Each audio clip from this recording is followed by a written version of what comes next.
ఇరాన్లో జరిగిన పరిణామాలు జరుగుతున్న పరిణామాలు అసలు వీటివన్నిటికీ మూలమైనటువంటి వ్యవహారాల మీద ఖాలిద్ ఉమర్ రాసినటువంటి ఇంగ్లీష్ వ్యాసాన్ని తెలుగులోకి అనువదించారు చాడా శాస్త్రి గారు. అదేంటో ఒకసారి చూద్దాం. ఓ ప్రయోజనకరమైన విప్లవ కార్డు తయారీ అంటూ మరో గాంధీ అనే భ్రమ కల్పించడం.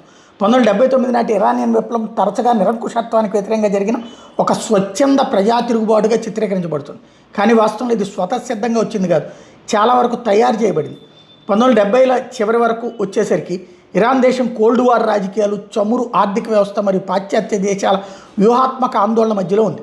షా నిరంకుశుడు కావచ్చు, కానీ అతను పాశ్చాత్య అనుకూలవాది, మతతత్వ వ్యతిరేకి, జాతీయవాది మరియు ప్రాంతీయ స్థిరత్వానికి ఒక మూలస్తంభం.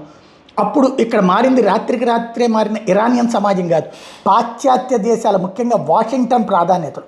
పాశ్చాత్య దేశాల ప్రాణాంతక తప్పిదమే ఈ ఇరాన్ నేటి పరిస్థితులకు కారణం. జిమ్మీ కార్టర్ పరిపాలనలో మరొకల వాక్చాతుర్యం వ్యూహాత్మక తప్పులతో ముడిపడింది.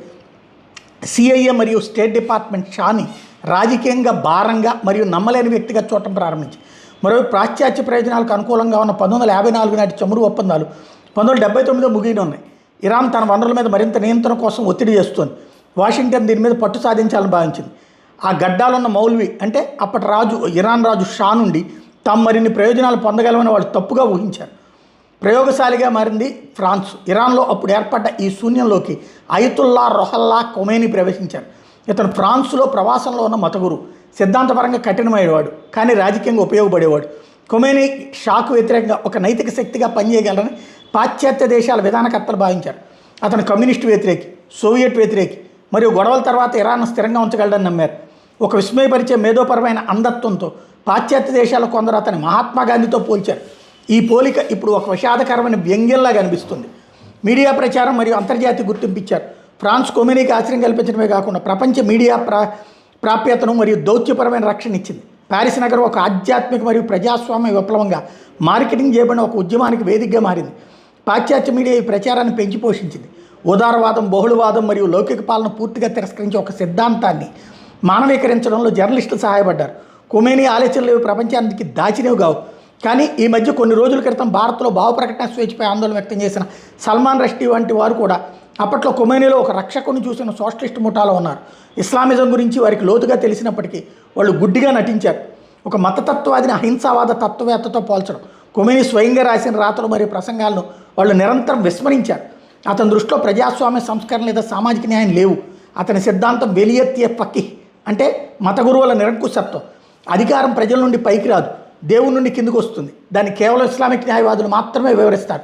ఒక ఇస్లామిక్ విప్లవ ఉద్యమాన్ని అధికారంలోకి వచ్చిన తర్వాత నియంత్రించవచ్చు లేదా మితవాదంగా మార్చవచ్చు అనే అంచనా ఘోరంగా విఫలమైంది. షా దేశం విడిచి వెళ్ళగానే షా పాలన స్థిరపరచడంలో సహాయపడిన ప్రతి ఉదారవాదిని, వామపక్షవాదిని, జాతీయవాదిని మరియు విద్యార్థి వర్గాలను ఉరితీశారు.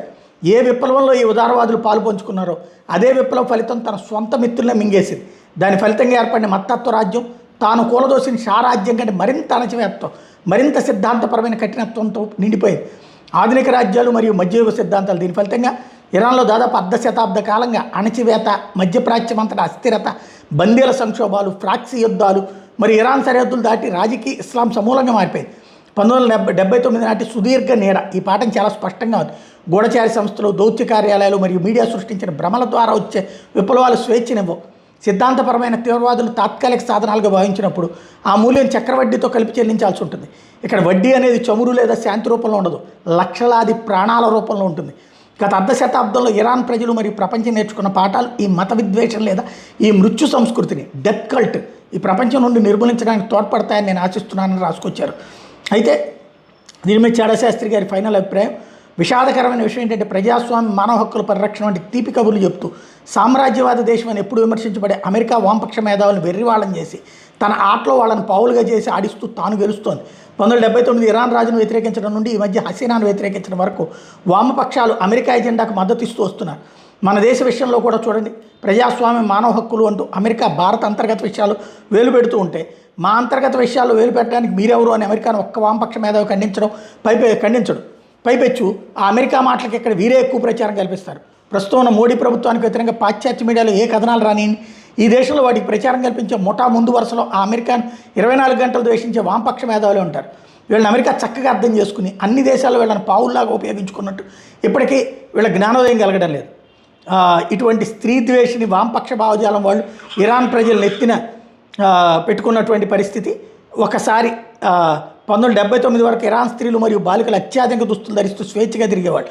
ఖొమేనీ వచ్చిన తర్వాత వాళ్ళకి పూర్తిగా నల్ల ముసుగులతోటి వాళ్ళ జీవితం దుర్భరం చేశాడు. అతను స్త్రీలను గాడిదలు గొర్రెలతో కూడా పోల్చాడు. వాటిని ఆహారం కోసం దేవుడు సృష్టించాడు. అలాగే మరొక రకం జంతువులను కూడా సృష్టించాడు. అవే స్త్రీలు లేదా మహిళలు. ఇవి కూడా గాడిదలు గొర్రెలు మాదిరిగానే జంతువులు. కానీ పురుషులు భయపడకుండా ఉండడానికి దేవుడు ఆ స్త్రీలను మానవుల ఆకారంలో సృష్టించాడు. లేకపోతే స్త్రీలు కూడా గొర్రెలు గుర్రాలు గాడిదల మాదిరిగానే ఉండేవారు అంటూ చెప్పుకొచ్చేవాడు.